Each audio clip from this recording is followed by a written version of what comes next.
Today we have a nice two-door bookcase, two-door over two-drawer over one large drawer.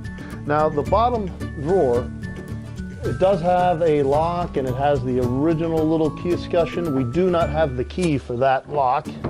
We do, however, have the keys for the doors. What also is worth noting about the doors here is that both doors have the nice original wooden molding here, holding in the glass. Sometimes that's gone over the years. The locks both have a nice strong click. If you took notice, I'll do this one again. Maybe you can hear that. That's a nice, tight, really solid, good working lock.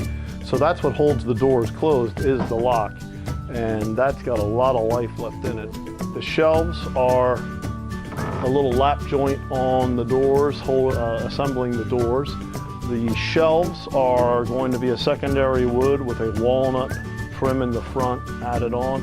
And this has a little bullseye detail. It's one of the time period where it had this little sawtooth adjustable shelf here. These are adjustable. There's 3 shelves. I would imagine that that's about all the shelves it would have ever had. So we have the original shelves, and then these are fully adjustable. Just so everyone knows how the shelves work, that sawtooth design. This shelf just sets on there loose at this point, and you have little removable brackets. That's all they ever had. There's nothing holding them in there but friction, and it's worked the last 125, 140 years. So you can put them anywhere as long as they're matching. So you just count down. We're skipping 3 and landing in the 4th one. And then this shelf is removable at that point. Raise past on one side, land it on that side, drop it there, there you go. And when the brackets are out, you can just put the shelf up on its side and it'll slip out of there for shipping. So it's a good tried and true way of doing it. Now, the piece does come apart in 2 pieces. It'll separate, and this top cabinet will lift off of the platform here. It's a real nice, high-styled Eastlake style Victorian cabinet. Eastlake Charles Eastlake was the founder of that movement, the Eastlake style. And the Gothic revival styles that were a little overdone. He didn't like the look of that and cleaned it up a little bit. And what he liked to use was some of these geometric patterns. On the back here, this is all pierced work on the back.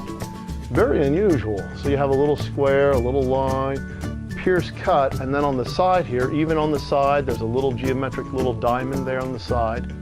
And then you have the typical Eastlake style incised carvings. You have incised little lines coming down the front, flutes up on the top here, done down on the columns as well. And then of course you're going to have your burl walnut. There's quite a bit of burled walnut here. There's burled walnut down the center. There's burled walnut on the side column. There's burled walnut here. The back is burled walnut. The back has burled walnut up on the crown. What's very nice though, this is done by hand. This is not something you often find. There's little hand-carved flowers there. It's very nice. That is not typical.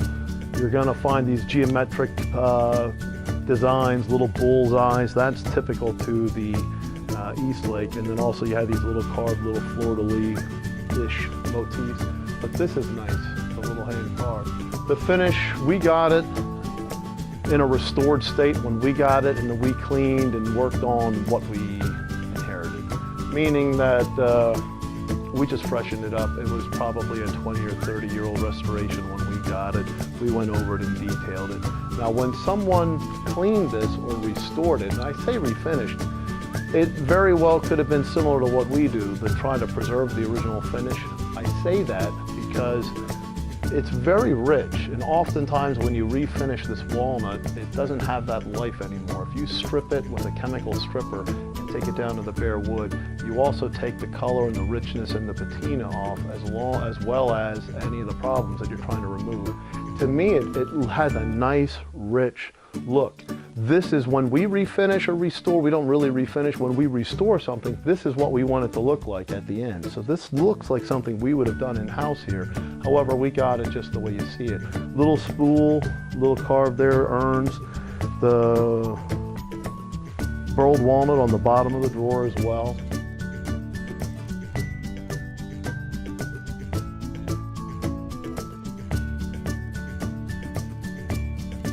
Let's see if I can slide this around, show you the back.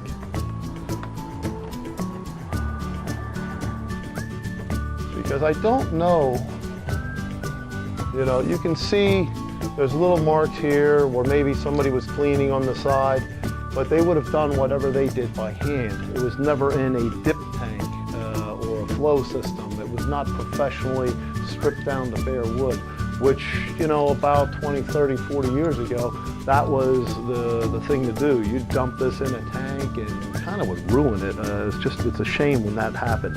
That's not what's been done to this piece, because what you're seeing on the back, this is the original color that the back had. You can see up here, it doesn't look quite as rich as the front, of course, but you have the nice old surface there. So I'm looking closely here, and you can find looks like little runs. And so it looks like someone maybe took a denatured alcohol, something like this, and cleaned the finish. And that's not necessarily a bad thing, because these varnishes that they put on, you know, in 1870, 1880, 1890, they weren't really looking about, well, what's this finish gonna seem to hold up like 100 years later, 125, 140 years later. So sometimes what happens is that finish sort of breaks down, and you don't want to take it down to bare wood. You want to restore and take off what the problem is, but leave the beauty. And that's sort of what it looks like has been done here, because it's a very beautiful piece. And also the shelves on the inside are finished very nicely. The cabinet is finished nicely on the inside. And then the drawers, you can see they have the original finish inside the drawer. So it's a very nice piece. Again, the height at the crown here, it's 70 inches tall. The width is going to be 49.5. That is at the widest point, always the biggest point. This cabinet right here is about 13.5 inches or so, and then the base is going to be about 19.25, maybe a little strong. Very nice. This is an unusual back. I don't see any damage. Nothing's been broken. There is one right here, wood expands and contracts and moves. There's a little separation right there.